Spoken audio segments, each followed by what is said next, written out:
Et là, on va parler d'un autre sujet qui intéresse aussi la CNSA d'ailleurs, l'intelligence artificielle notamment. Et je laisse tout de suite la place à je ne sais pas qui, mais en tout cas à la personne qui va à la place animer la dernière séquence avant la pause. Et on se retrouvera avec l'ensemble des fédérations dans la table ronde conclusive ensuite où on reverra tous ces sujets politiques.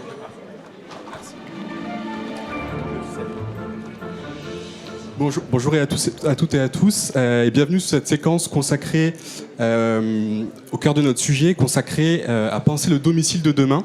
D'ailleurs, on aurait pu l'appeler Penser le domicile du futur, qui était le titre d'un de nos derniers rapports avec Matière Grise, il y a 2 ans maintenant, et publié avec l'ANAP également, qui sera présente avec moi aujourd'hui. Donc d'abord, on va aujourd'hui se concentrer sur 2 angles complémentaires. Celui de l'intelligence artificielle dans les services autonomie. Donc on va parler capteurs, pilotage intelligent, coordination. Donc des outils qui suscitent, vous le savez, autant d'espoir que de questions. Et puis après, on s'intéressera à un autre sujet essentiel au maintien à domicile, celui du relayage et des séjours de répit, avec la publication, vous le savez, d'un décret cet été, et la question très attendue du déploiement sur le terrain. Donc 2 sujets très différents, mais qui répondent finalement à la même interrogation. Comment mieux accompagner les personnes à domicile, tout en soutenant les professionnels et aussi les aidants.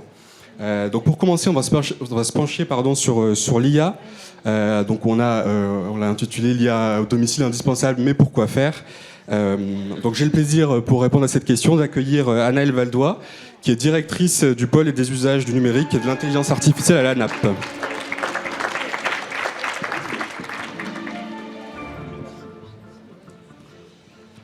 Merci Anaëlle d'être présente aujourd'hui. Donc, comme on le disait, l'intelligence artificielle, c'est plus un concept lointain, c'est quelque chose qui se déploie dans les services. On a de nombreux acteurs d'ailleurs qui sont déployés. On a ArchMC2, le lab Orsip Autonomie, qui montre que ces usages se concrétisent sur le terrain. Concrètement, dans les services autonomie à domicile, est-ce qu'on peut commencer par un petit état des lieux? Pouvez-vous nous dire où on en est aujourd'hui, et est-ce que vous voyez des applications déjà concrètes sur le terrain, ou est-ce que nous sommes encore dans une phase exploratoire? Bonjour à tous, merci pour l'invitation. Donc aujourd'hui, c'est l'ANAP qui vient vous parler d'intelligence artificielle, parce que notamment on travaille sur l'observatoire des usages de l'IA dans nos établissements. Donc oui, déjà, l'IA, c'est pas le futur. Aujourd'hui, on a plus de 60 usages d'intelligence artificielle qui sont déployés. Alors après, ils sont plutôt déployés dans la partie sanitaire. Donc côté domicile, on est un petit peu encore aux tout prémices et au POC sur cette partie-là. Enfin, on va y revenir. Mais globalement, on a l'IA qui est arrivée sur le sanitaire, qui arrive progressivement sur l'EHPAD et maintenant qui arrive doucement sur le domicile. Pourquoi l'IA met un peu plus de temps à arriver sur le domicile? Le premier argument, c'est comme vous le savez, les algorithmes d'intelligence artificielle reposent sur des données et souvent sur des jeux d'apprentissage. Donc il faut que ces jeux de données ils soient représentatifs du domicile. Donc on a commencé sur le sanitaire, mais ces jeux de données ne représentent pas le domicile. Typiquement, dans les capteurs, il faut que le jeu de données d'apprentissage il est appris sur le domicile. Donc c'est le premier argument. Deuxièmement, c'est pas tout à fait le même contexte pour une IA. On est, comme vous le savez, pas dans un environnement fermé. On est dans l'environnement de vie des personnes. On n'a pas non plus au niveau technique le même, on va dire, réseau, le même accès à Internet. Donc globalement, on est quand même sur des champs d'application qui sont un peu différents, avec une adaptation des éditeurs qui n'est pas tout à fait du coup la même que dans le secteur sanitaire ou médico-social. Donc en synthèse, l'IA arrive tout doucement sur le domicile, mais on a quand même quelques exemples. Justement, est-ce que vous pouvez nous citer peut-être quelques cas d'usage qui vous semblent vraiment structurants pour le virage domiciliaire? Qu'est-ce que, si on devait en retenir peut-être 3, lesquels vous pourriez développer avec nous aujourd'hui? Alors, l'IA, pour beaucoup d'entre vous, c'est le chat GPT ou l'IA générative que certains utilisent certainement dans leur vie personnelle. Globalement, on a quand même le premier usage de l'intelligence artificielle, qui n'est pas de l'IA générative, qui va être de l'IA sous apprentissage avec des capteurs. Donc ces capteurs, cette domotique, vous avez commencé à en entendre parler. Alors, ça vous semble peut-être un peu révolutionnaire, mais globalement, on a fait un panorama des solutions de gestion des chutes, et la majorité des éditeurs nous ont dit qu'ils utilisaient de l'intelligence artificielle. Donc ça veut dire que ça se trouve, vous utilisez de l'intelligence artificielle sans le savoir.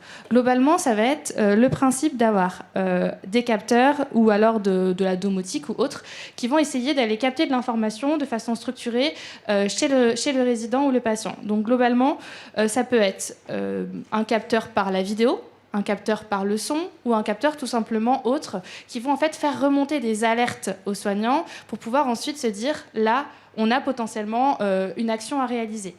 Ce qui est important avec l'intelligence artificielle, c'est que l'IA maintenant va analyser ces différentes alertes et proposer des plans d'action. Donc là, ce que je vous dis, ça vous paraît complètement théorique. Donc je vais vous prendre un exemple. On a par exemple le territoire sud-ouest mayennais qui a commencé à mettre en place des solutions de détection des risques chez les patients en perte d'autonomie.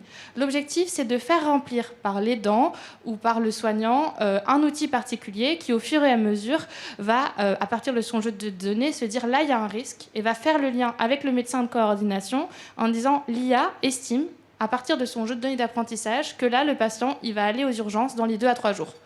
Donc, il va falloir aller voir le médecin spécifiquement. Donc ça, c'est un exemple de ce qu'on peut faire avec tous les types d'alertes aujourd'hui qui existent. Un deuxième exemple, donc là on est plutôt sur tout ce qui va être planification, je ne peux pas ne pas en parler. Vous savez que l'IA offre de nombreux espoirs sur tout ce qui est planification, en tout cas de l'aide à domicile. J'entendais tout à l'heure tout ce qui est transport, etc.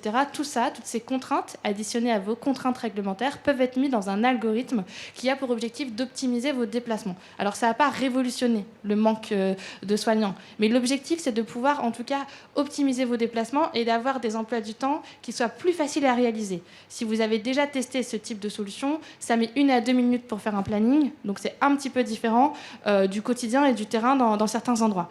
Alors après, c'est des solutions qui sont expérimentées côté EHPAD et qui arrivent tout doucement chez les SAD. Si on regarde un petit peu au niveau européen, on a rencontré quelques solutions qui portent en tout cas de nombreux espoirs, mais on verra dans les questions suivantes quelles sont un petit peu les limites de ce type de solutions. Et allez, un troisième exemple quand même sur l'IA générative. Donc oui, on peut avoir un peu de ChatGPT qui arrive. Un des exemples plus concrets que je peux vous amener, donc là, l'IA générative, c'est l'IA qui va générer quelque chose. Générer un document, générer une image, générer une vidéo. Là, on parle d'une IA qui va vous générer votre plan personnel d'accompagnement. Donc elle va aller chercher dans tout ce que vous avez dans votre logiciel, elle va utiliser les normes de la HAS, et donc du coup, on a un GCSMS qui a développé ce type d'IA, et ça sort automatiquement une proposition, c'est bien une proposition, de plan personnalisé qui, bien sûr, doit être validé par un humain. Bon, voilà 3 exemples que je vous ai choisis par rapport à ce qui existe. Vous avez plein d'autres espoirs. Là, j'étais tout à l'heure avec un établissement qui filme en fait, ses salariés pour pouvoir analyser sur la vidéo les troubles musculo-squelettiques d'une mauvaise position. Donc, on a vraiment de plus en plus de choses qui arrivent. Mais voilà les 3 exemples les plus concrets que j'ai pu vous sélectionner. Et est-ce que vous identifiez des freins ou en tout cas justement des conditions peut-être essentielles pour que ça fonctionne et ça se déploie plus largement ? Alors, je parlerai plutôt de défis, mais tout est une figure de style. Globalement, si on prend l'exemple du territoire ouest mayennais que je parlais tout à l'heure, oui, vous avez aujourd'hui une IA qui permet de faire remonter des alertes et qui vous dit potentiellement ce patient, il va aller aux urgences. Mais ça n'empêche pas que derrière, il faut des médecins qui puissent recevoir le patient et il faut quand même qu'il y ait du personnel. Donc, globalement, le premier défi, c'est que c'est un usage avec une bonne coordination de territoire. Sinon, globalement, l'IA ne vous servira à rien. Je pense que c'est le premier point. Donc, l'humain reste au cœur. Donc, c'est un peu le paradoxe. Aujourd'hui, on a peur de l'IA, on a peur que l'IA remplace, mais en réalité, dans tous les projets que je vous ai cités, l'humain reste au cœur de la décision et s'il s'en va, l'IA ne sert à rien. Donc ça, c'est le premier point. Deuxième défi, ces technologies, elles ont un coût. Aujourd'hui, le modèle financier n'est absolument pas trouvé. Donc du coup, ça fait peut-être un peu le pont avec la table ronde juste avant, mais globalement, c'est le deuxième défi, avec une logique de co-construction avec les acteurs. Les solutions qui existent ne sont pas forcément encore adaptées au domicile. Je vous l'ai déjà dit, le jeu de données, l'environnement du domicile n'est pas forcément identique au sanitaire. Si vous plaquez une solution de sanitaire sur le domicile, ça ne marchera pas. Donc on a aussi ce défi-là. Le troisième défi, ça va être vraiment comment on va faire pour former tout en fait, le secteur de l'autonomie du domicile à ce type de solution. L'IA générative, ça se relie. Aujourd'hui, on a plein mal de défis qui arrivent. Par exemple, les alertes, les capteurs, vous savez que ça amène l'effet tunnel. C'est l'effet le plus connu. Quand on s'est mis à mettre des capteurs en réa, à la fin, on regardait plus les capteurs que les patients. Globalement, c'est pareil. Si vous mettez une IA qui va vous faire des tas d'alertes, ça n'empêche pas qu'on y reste à avoir un patient et un résident derrière.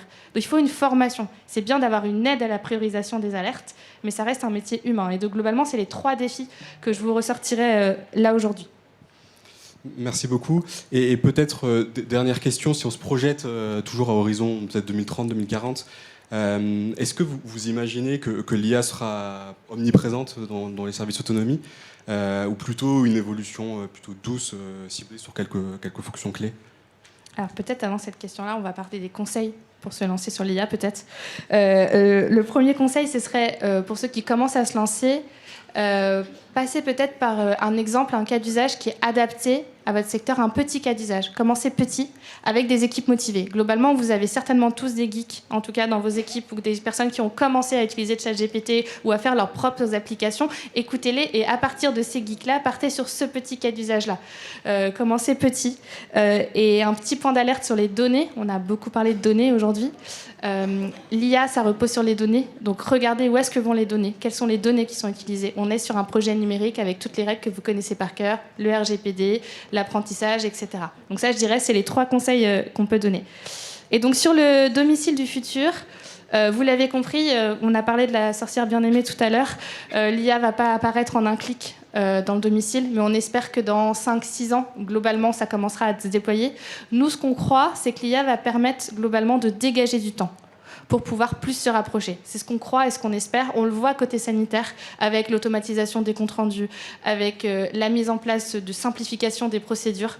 On pense que ça peut arriver de la même façon sur le domicile, mais ça ne remplacera pas, c'est pas du tout, en tout cas ce qu'on a observé. Donc voilà, ça fait rêver, il faut y aller. Il y a des applications qui peuvent aider, j'en découvre tous les jours. Donc le domicile du futur, oui, avec de l'IA, mais surtout avec de l'humain. Voilà, en conclusion.